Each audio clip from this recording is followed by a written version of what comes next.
Hello, beautiful people of the world, North America, South America, Asia, Europe, Africa, Antarctica, Australia. Who cares? Welcome to episode 7 of the I'm Just Saying podcast. I'm your host, Jack Malone-Grippe.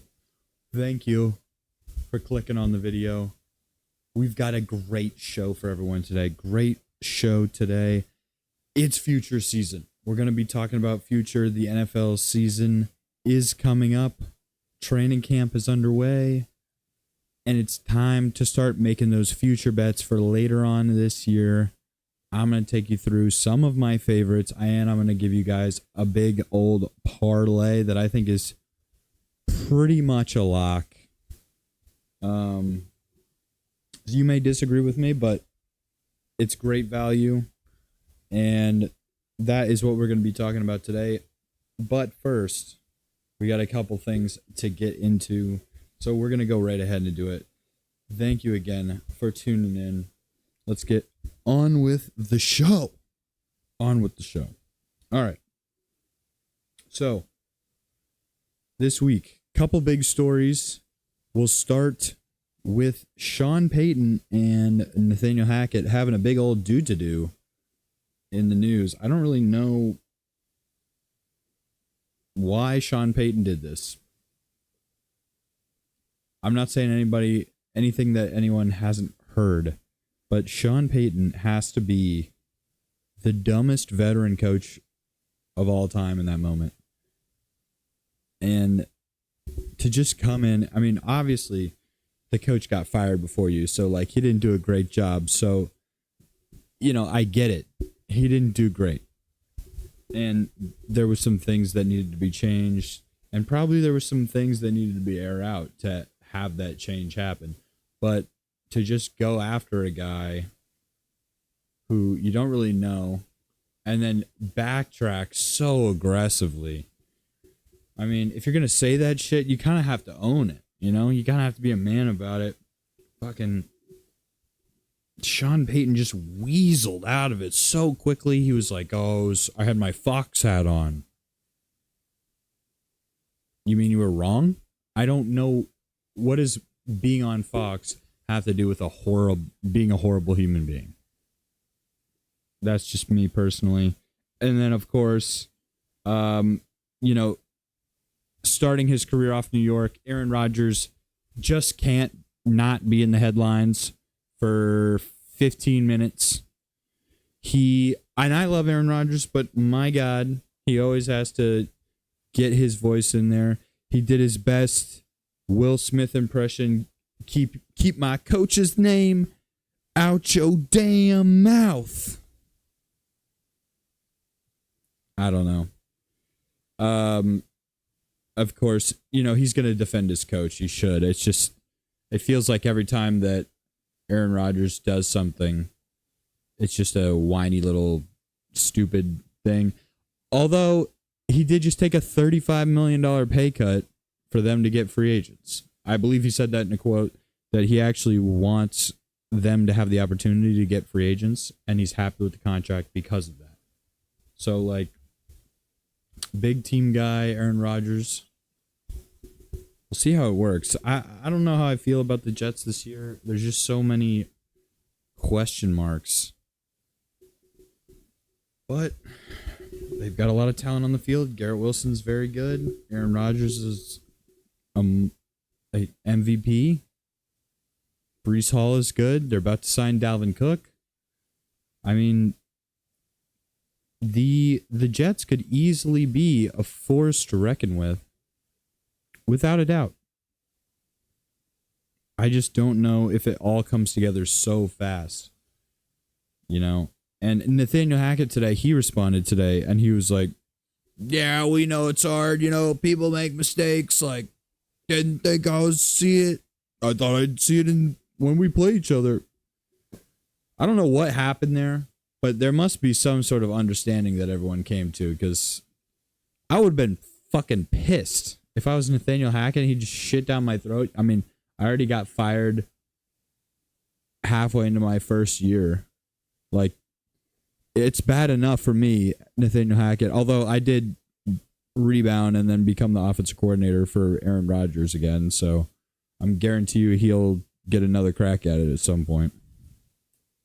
But anyway, that's just weird training camp situation number one. Number two, Johnathon Taylor versus Jim Irsay. So we had Sean Payton versus Nathaniel Hackett.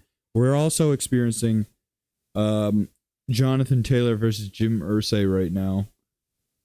Apparently, Johnathon Taylor wants a trade, which I probably would too. The Colts are bad. They're probably not going to pay him, even though they should. AR-15 is a giant question mark. I hope it works out for him, but like you have no idea. And the thing about Jim Irsay is that he kind of always says some shit that people. It is like it's so inflammatory. It's so unbelievably inflammatory. It's like walking into a house on fire and being like, well, I did find this empty box of matches and like a giant tub of lighter fluid, so I guess it did light on fire for a reason, but like, whew, I mean, he says some crazy shit, but this is truth. I mean, he says if him and Johnathon Taylor die tomorrow, the NFL goes on, which is true, but holy shit, Jim. Jesus Christ. The guy's one of your best players. Also, like, calm down. No one's dying. Jesus. Also, pay him. Who cares? Like, you're one of the richest people ever. You're paying all these guys. Like, I don't know. Johnathon Taylor, too. You have a rookie quarterback. You need help. I don't understand where the animosity comes to from sometimes, but, they said that Johnathon Taylor was reporting back injuries in his physical. Johnathon Taylor came out and said, no, definitely not. And requested a trade.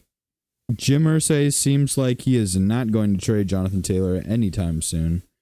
And there's reports, which you never know what to believe right now, but there's reports that the Colts could be trying to put him on I believe it's the non-football injury list, and his contract for the year, they just basically won't have to pay him. Like anything. Even not, like, his whole contract for the year, they just won't have to pay for it. If that happens, dude, not only are all the bros who have already drafted their fantasy football teams for some goddamn reason will be so mad that whoever took Johnathon Taylor is just going to be incredibly mad that he's not going to play at all. But it's just, like I said, the NFL franchises are worth so much money. The NFL is worth so much money. You can't even pay the guy for a year because of this little do-to-do that you guys are having. You know it's a business. You know it keeps going on. You have more money than God. It's not like you're fucking losing you were giving people out like envelopes of money yesterday. I watched this video. This guy who got an envelope of money. Oh my God. I mean, I'd probably go crazy if I got a bunch of money, but like this dude, and I've met some people with some clout before, and I always go, man, I'm sure, like, I just don't want to be the 16th person to come up to a guy and be like, oh, I love you, bro. Like, I love you, dude. You're so, oh my God, I watch everything you do and you're amazing. Like, the guys there working, bro. Like, I want to be like, big fan, like, thank you for this, thank you for that. Move along, I'll move along. But like, I am going to take this opportunity to talk to you because it's a cool opportunity.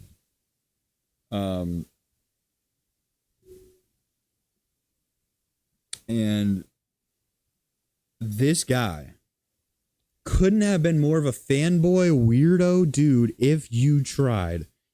It looked like a guy who was like 40s or 50s. He seemed like maybe he was by himself. I'm pretty sure he was by himself. Had like the backpack and the glasses and the hat and the old jersey, and was like, Mr. Irsay, Mr. Irsay, Mr. Irsay, oh, I'm so cool. Oh, thank you, Mr. Irsay. Oh my goodness. Oh, I love you. Oh my God, dude, the guy is a bitch. But I mean, good on him. You know, he's out at camp having fun. I'm not at camp. I'm close enough to probably go see the Panthers camp. I'm not gonna go. I do have says, as Pat McAfee would say, now here, working down in Columbia. I've actually met a decent amount of pretty cool people, including one Coach Deuce Staley, who, you know, my day job is a valet, which I know who would have thought that I had some job that was that unbelievable and amazing and wild and skilled. I know, I understand. Sometimes I doubt myself too, but he apparently he's a Columbia guy, so he was just coming down for the night to get some steak, and he went home. Maybe he went and talked to Shane Beamer over at Carolina, but seemed like a really nice guy. And I go, no camp? He's like, oh yeah.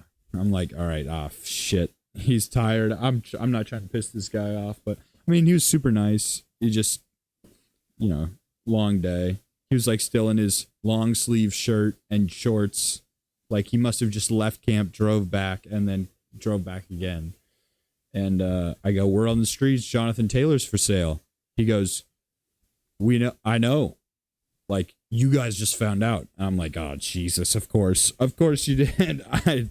You're a coach for an NFL football team. Your head coach is his former head coach. Of course you know that. And I'm just a simple plebeian who's grateful to talk to you. But no, I was like, good luck. You left, you know, good. I actually also talked to, I'll have to talk about it a little bit when we're talking about futures, but I talked to Juice Wells from South Carolina for a little bit. Super nice kid as well. So, but you know, whether he gets traded or not, that would be nuts.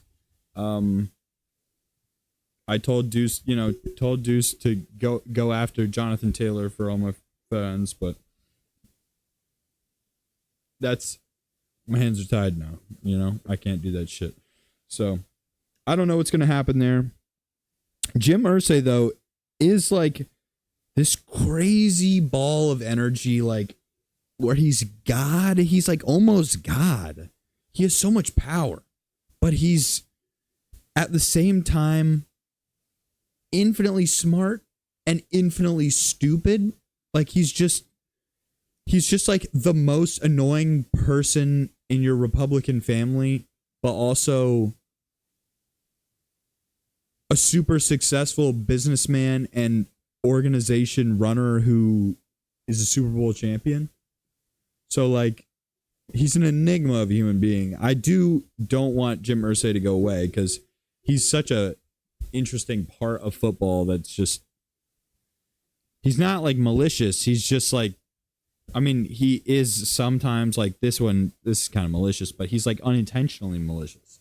He just has no filter, which, you know, I can appreciate that. Next up, Saquon is not a martyr. I have written down here. Saquon, after all that, after the interviews, after the tweets, after the Zoom call, after the maybe I could say fuck you to the Giants, after all that, after dying on the hill, you know, for the running backs, like being a martyr, no. He's not only is he not a martyr, but he only took a $900,000 a year in incentives that he has to hit. Like, he'll be the best running back in the league, basically, to hit these incentives. And he's only going to make $900K more, which just for everyone that doesn't know, I'm pretty sure he was seeking a contract for like 14 to 17 million a year. And now he only has the chance of getting up to 11. His franchise tag is like 10-1. I mean, it is just, this is in a perfect example of what Jim Irsay was saying. The NFL goes on, people will play or they won't. And unfortunately for the running backs, if people are going to keep playing, no one's going to get paid. And Saquon is going to play. And knowing how this script happens, I hope it doesn't, but watch out for Saquon having another horrific knee injury this year and the Giants getting to laugh it up in his face. He doesn't get paid. He becomes one of these guys that maybe, like, what if? I don't want it to happen, but I've seen it happen a million times, and I don't want it to happen again this time. But yeah, Saquon, it just next time don't act like you're Pope John Paul II if you're not even going to, threaten with anything other than just like a podcast interview. I mean, I don't understand from Saquon's point of view why you would go through all that, because it can't be good for your brand, can't be good for your outlook, like, from other people. I know you're just trying to do business, but like,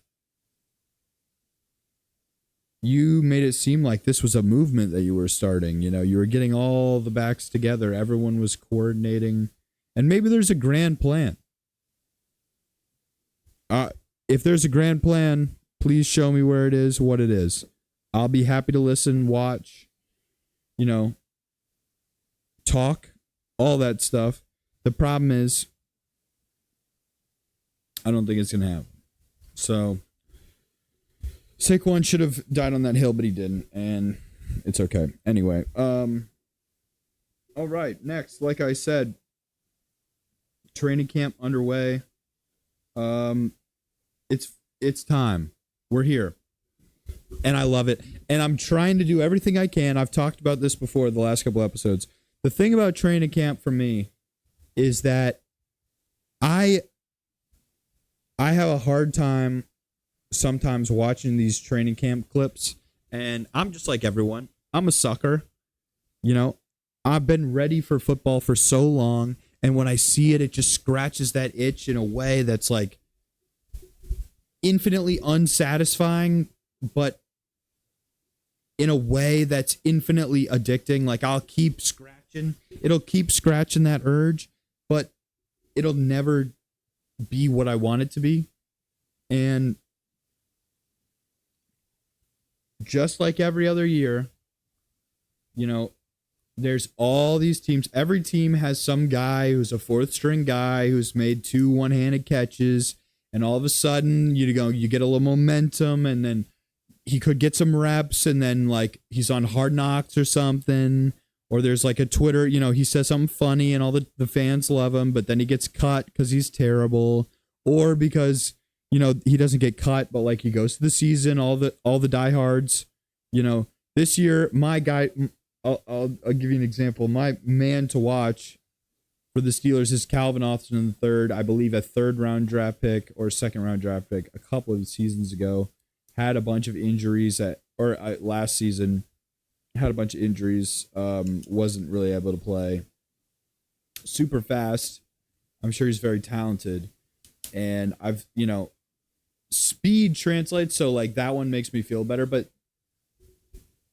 I keep seeing these training camp highlights of like no pads and everyone's in shorts and shit. And it's like, I've gotten excited about those guys before. They're never what people expect.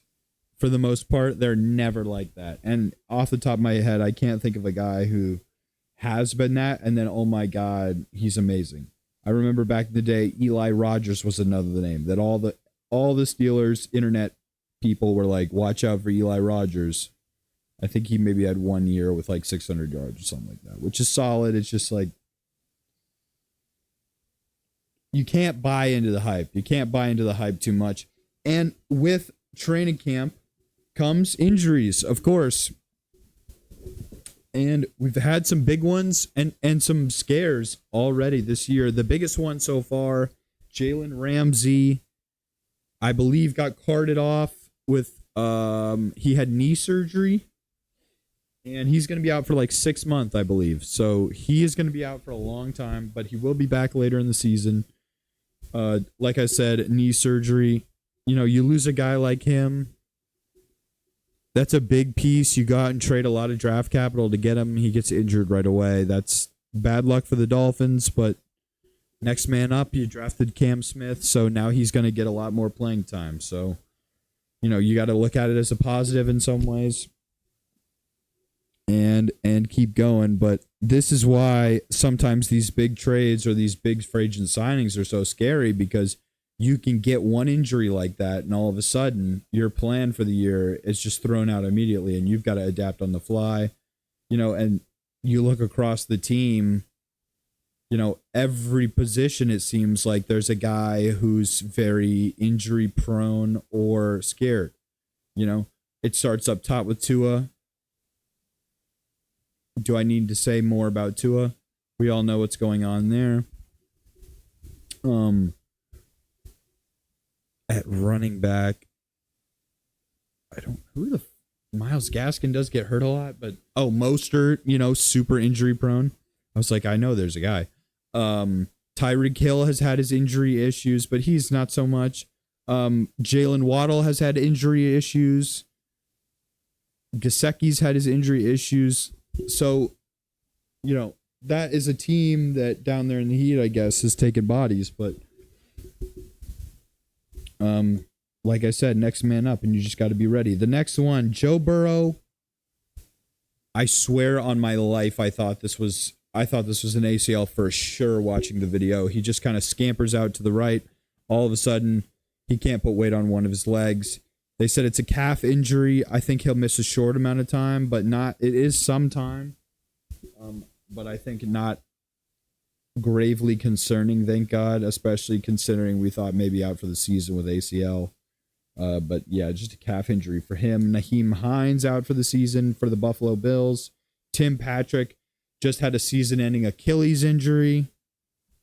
Zach Moss broke his arm. He'll be out for 6 weeks. In Seattle, Kenneth Walker is banged up. Charbonnet is a little bit more concerning with his injury prognosis. There's just, you look across the board, injuries are happening, and obviously they do, but it's that time of year. But fuck all that. You know what that means? It's goddamn football season, baby. We're so fucking close. We got live ball in 2 days. 1 day, probably, by the time that you guys see this. But maybe you saw it on Tuesday. Live ball. Live ball. The Jets and the Browns. Zach Wilson. Who wants to watch him? Nobody. But I'm going to. I'm gonna. We made it. The long winter is over. Summer, but you understand. The long night has come and gone. I've woken up from my slumber. I'm ready to go. I've been waiting patiently. I've been dreaming. I've been getting in shape. I've been eating right. You know, I've got beers ready to go just to kind of stockpile my need for consumption of alcohol and food during football season. I'm getting my tolerances back up so I can make it from 10 o'clock to 10:30 at night. I'm ready to go. I'm so ready. You can't possibly understand how excited and ready I am. And this game is going to suck. But you know what's going to make it more fun? And this is brought to me by one of my best friends in the world. So shout out to you, Michael. I appreciate it. I came up with this with the rules myself. I didn't come with talk to I came up with the rules, but what is better than what I just said? Football, alcohol, a little food, and it's time, to have some fun watching football again. So I've devised a little drinking game. So if you guys want to play along for the Hall of Fame game, these are my rules that I'm going to be playing for the Hall of Fame game, drinking game. And it might be a problem because I believe I have real life work at 7:30 the next morning, but I'll make it. I'll make do. So we've got 1 drink, 2 drink, and 3 drink categories, and we've got to finish your drink section. It's just one rule in that section. But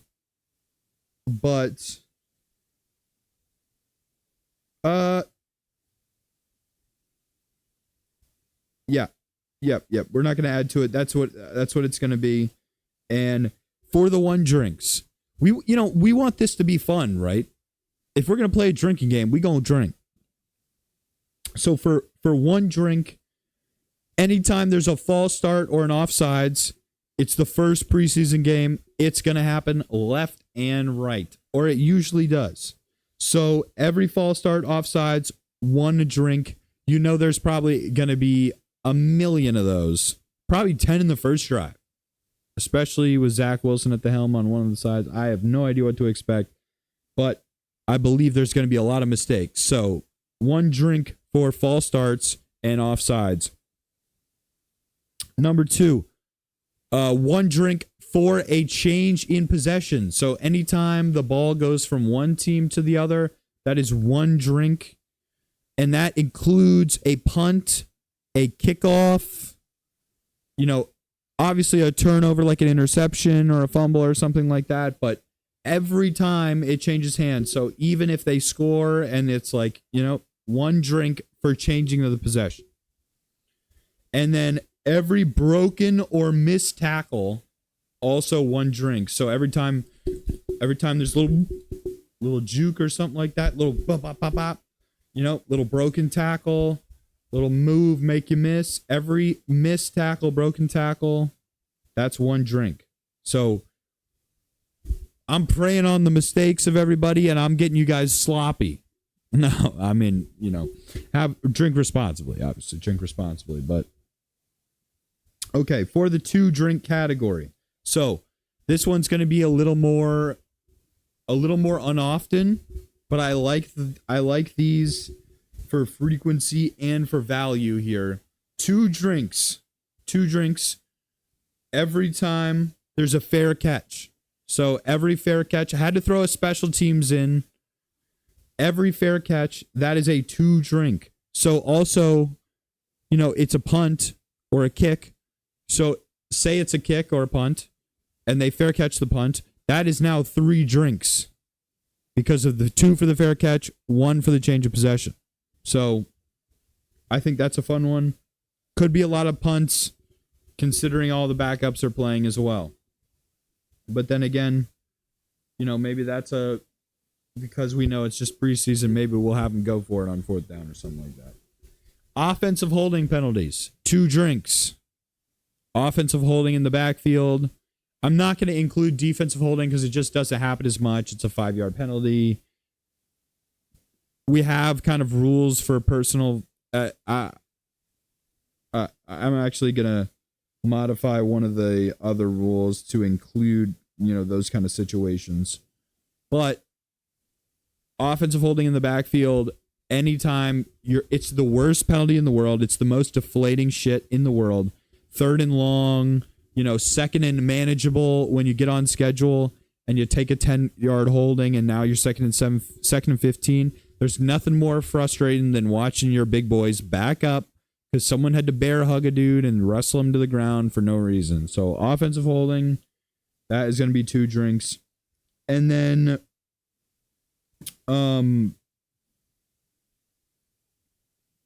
brain fart, everyone, bear with me.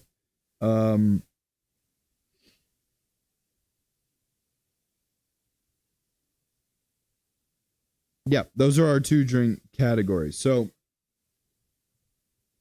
offensive holding, fair catches, and then play of 10 plus yards is also going to be, I meant to write this one down. I'm sorry, bad radio there, dead air.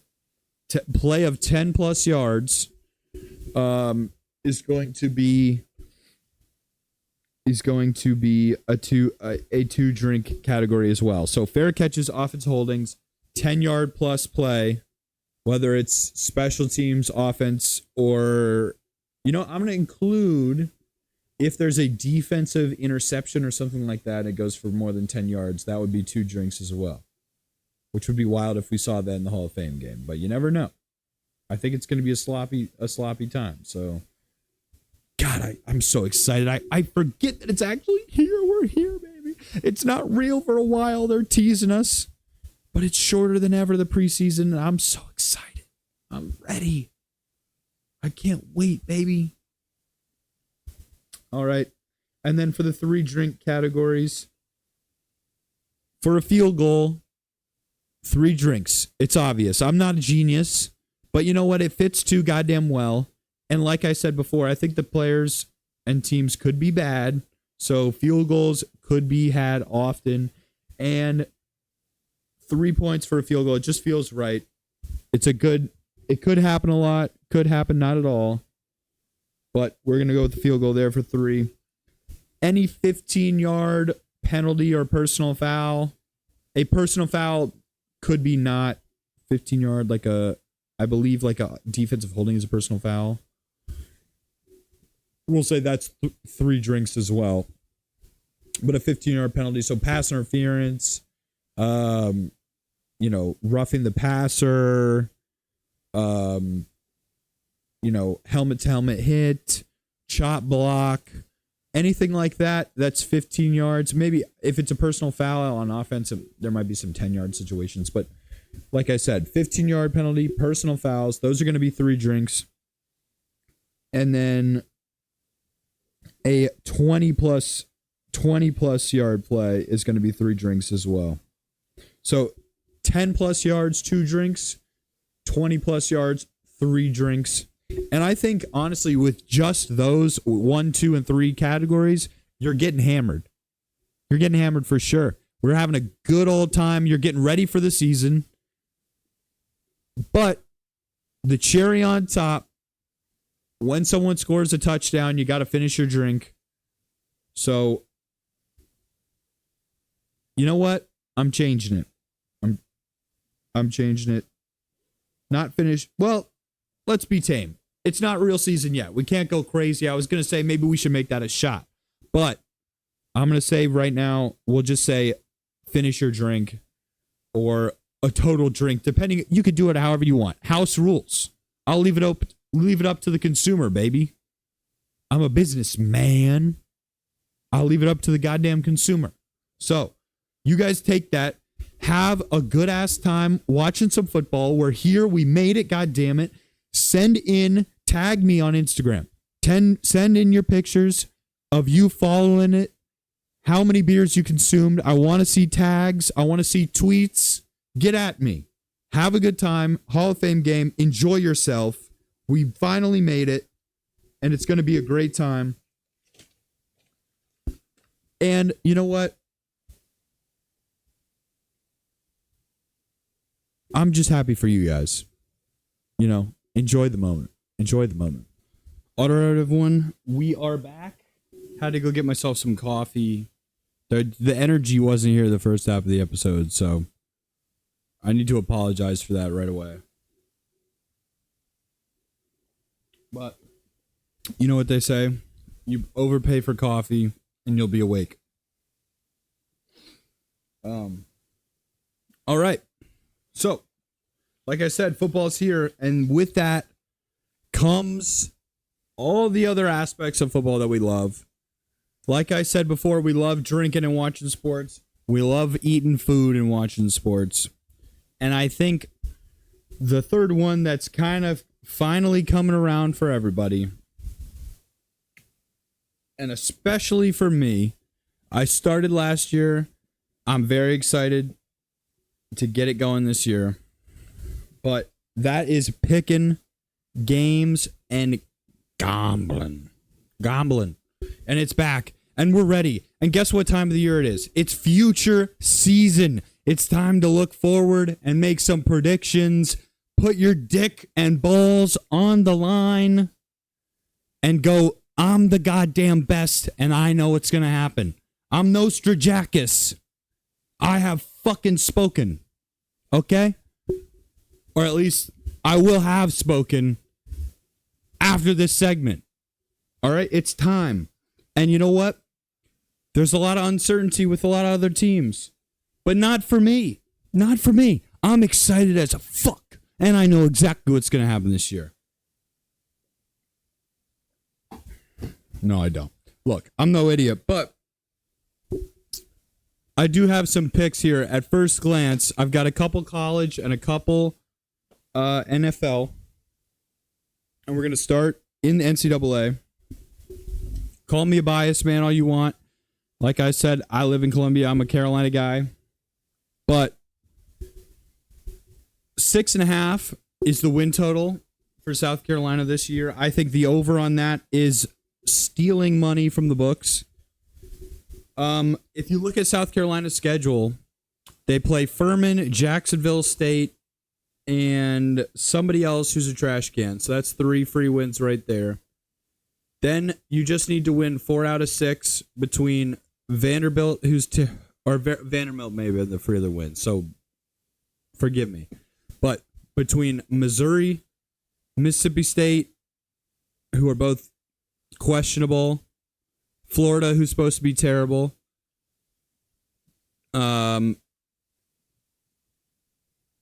Kentucky,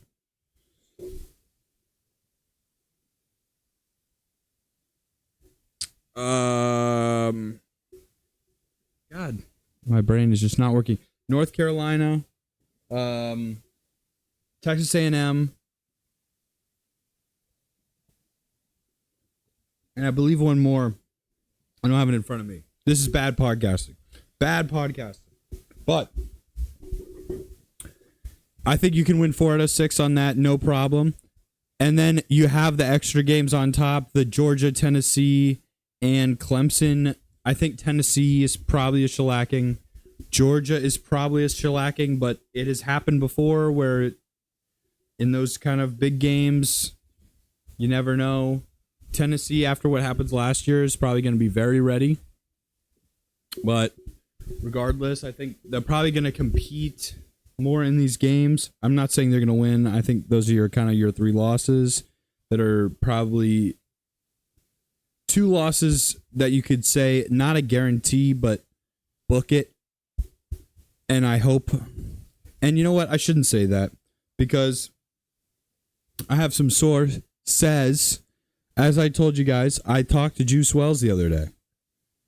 And let's not attack Juice Wells because the man, he's a good man. He sounds like a great kid. I only talked to him for 30 seconds. So don't say that. But I was like, how's camp? They're like, oh, we just started, so it's going good. I go, thanks for beating Clemson last year. Something along those lines. Mentioning beating Clemson. He's like, yeah, man, I'm already ready for week 3. So that big boy's looking at Georgia on the schedule and going, hey, we're playing this year. We're not getting shellacked, which I love to see the enthusiasm. But, week 1 is a college game day neutral site against the Heisman caliber quarterback. So let's win that game first. But I think 6.5 is laughably low for South Carolina. They won 8 games in the regular season last year. I think at the very worst, they win 7 games this year. And you're getting plus money for that at plus 140. I don't understand why you don't take that bet. Another one I noticed, Colorado over 3.5 wins is plus 130. And I know there's been a lot going on over at Colorado with Deion, but I know he's not going to be great. I'm not saying he's going to win a playoff game or anything. I just think 3.5 games is disrespectful to Deion Sanders. Do we really think that Deion is going to come to the NCAA and win 2 games? 3 games? No. I think he can win at least 4. And it might be a reach, but plus 130 I feel like is good value. You know, with their recruits, the Louis, as Dion said, I think in the Pac-12, anything could really happen other than a couple of teams. And I think they can pull 4 out. I don't even know what their schedule is. I don't think Deion Sanders will accept a 4-win season. And if anything, they'll fall short of what he expects at a 3 or 4-win season. And I just, like I said, I just don't believe it. I don't believe that Colorado is going to go under 3.5. I just don't believe it. So that's one. In the Pac-12 as well, I like Oregon State at 8.5 plus. I think it's plus 130 or 40, but over 8.5 for Oregon State. I think they're a very good underrated team. You bring DJ in. I'm not a big fan of DJ, but like DJ Uiagalelei is a 3-year starter in the NCAA at Clemson. He wasn't great last year, but new situation. I think he's a big upgrade in quarterback from what they've had, as far as I'm aware. And this is probably his last chance, so he's going to be playing. I like the over 8.5 there. In the Pac-12, these teams eat each other alive. I'm sure they have plenty of winnable games in there. And I kind of like the value at betting on DJ.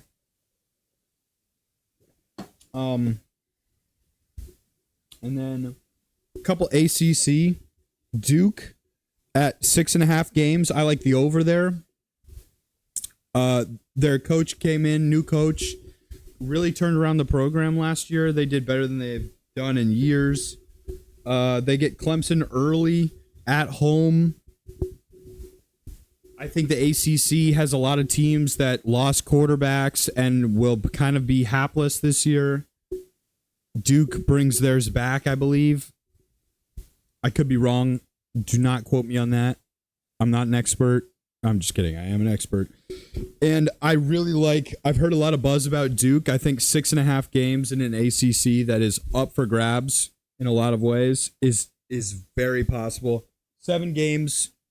If Duke can win 7 games, it'll be one of the biggest seasons in Duke history, but I like it a lot. Plus 120. So it's not like it's out of the realm of possibility. But I really like that one. And then USC at 9.5, just because of how the Pac-12 eats each other alive.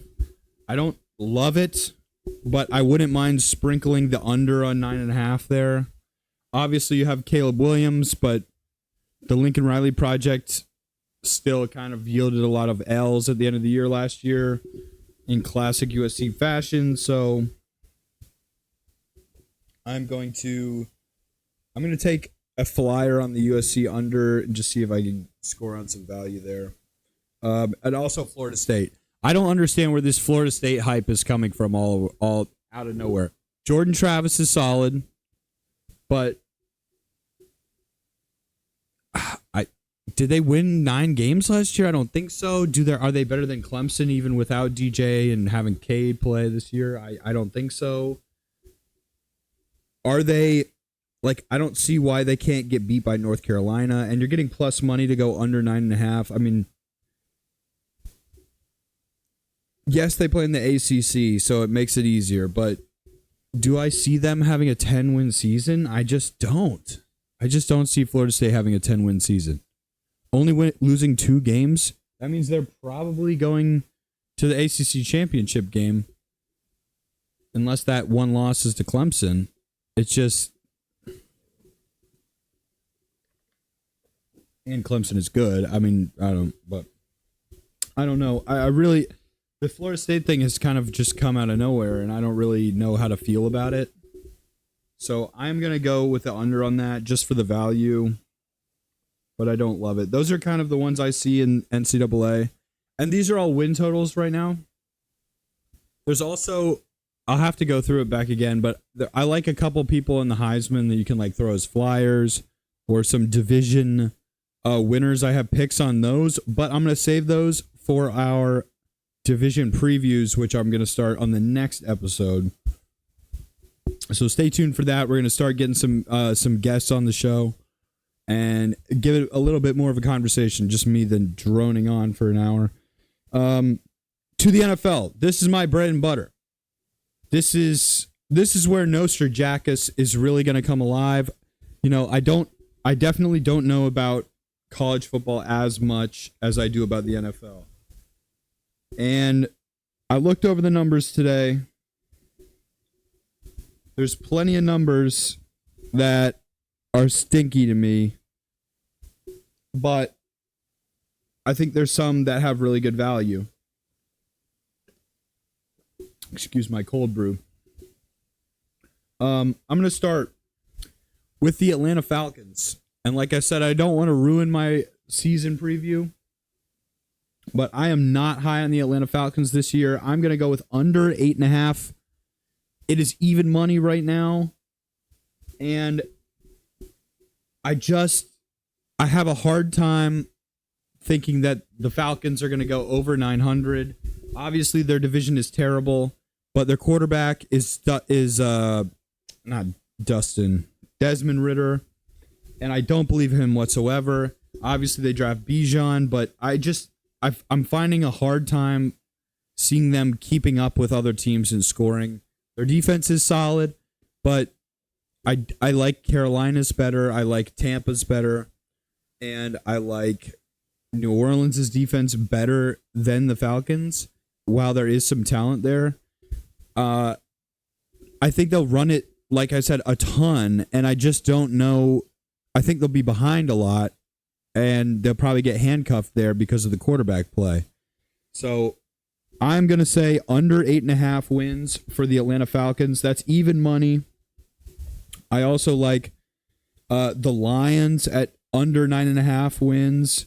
I think 9 and 8 is kind of like, I wouldn't say a dream scenario for the Lions, but I could see them being a playoff team in the NFC at 9 and 8. I also think that value-wise, they're a little overhyped. They're a good football team. They're getting better, but I think it's still crazy to say with all the Jameson Williams stuff and all the other BS that's happening this offseason in Detroit to just expect them to be an 11-12 win team. You're still getting plus 105 on the under there, so it may be a little bit of a flyer, but I don't see the Lions being a 10-win team. And to get even money for that, and they can still be above 500 playoff team, I think under 9.5 there is the smart play, even though there is a lot of hype for the Lions going on this year. I like the Lions. It just, do I necessarily believe them to really take that next step as like a potential playoff winner kind of a team? No, I don't. There's a lot of turnover. They have a lot of talent. They're a good team. I like Dan Campbell. I just think they're still kind of a year away. I need to see more from them defensively because they were awful last year. This one is my definitely biased, but lock of the century. This is my lock of the century. My future lock of the year, because it'll obviously take the entire year for this to hit or not, theoretically. Steelers, the Steelers win total is 8.5. And I know I'm biased. I understand. This line is borderline disrespectful to me. And to get minus 145 is not the best value. The Steelers in my lifetime, with them being pretty much in my lifetime, but Mike Tomlin being the coach, they have not been under 500. I don't think that changes this year. I think on paper they only get better. I think they will get better. It's a tough division, but I don't see them going under 500, and because of that, over 8.5 to me just seems like a very easy bet to make. Their talent They added more, and their talent from last year is only getting better. Kenny Pickett has a full year as a starter in the offseason. You know, Matt Canada kind of should understand the hot water that's underneath him, because if they can't get it done, then he's going to be gone. That's for sure. I just think it's one of the easiest bets you can make. And it'll come in to our little parlay special that I'm going to be giving you guys in here in a little bit.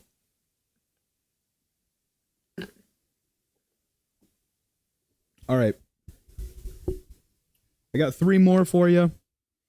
I like the Dolphins on a flyer. Dolphins over 11.5 wins. I don't necessarily think it'll happen, but plus 340 is great value. I think if Tua stays healthy, there's no reason they can't win 12 games. The division is tough, but they usually split with New England. They split last year with the Bills. I think that the Jets are a big question mark. And obviously that game at the end of the year last year isn't really a good indication of the skill difference between these teams or a demonstration of either of their squads, but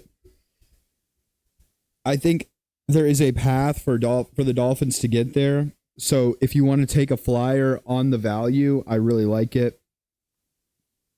I also have Jaguars over 10.5 wins. I think if they take that step that everyone thinks Trevor Lawrence is going to be making, then 10 wins is almost a lock. So then you go to 11. Can they get one more? They're in a bad division. That could help them get, 4 or 5 easy extra wins. I'll take the upside with all the weapons, with the Calvin Ridley coming back. I think they'll be a fantasy haven this year, and I'm going to go with the over for 140. And then one more is, I think you can go back between the Dolphins and the Bills here. The Dolphins over 11.5, Bills over 12.5 plus 240. I think whichever team you're higher on probably will win the division.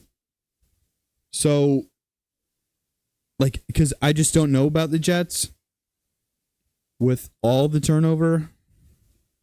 I think either of those numbers you can be comfortable with being like, I'm going to take a flyer on this and ride out the year. But don't quote me on it. The ones I'm super confident, Falcons under 8.5, very confident. And I'm very confident in Steelers over 8.5 and Lions under 9.5. I really like that as well.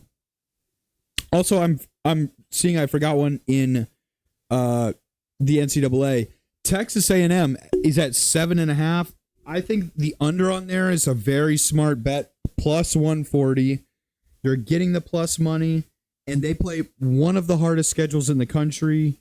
They have LSU, Alabama. They have, Carolina. They have Tennessee, I believe. And they don't have a lot of them at home. LSU.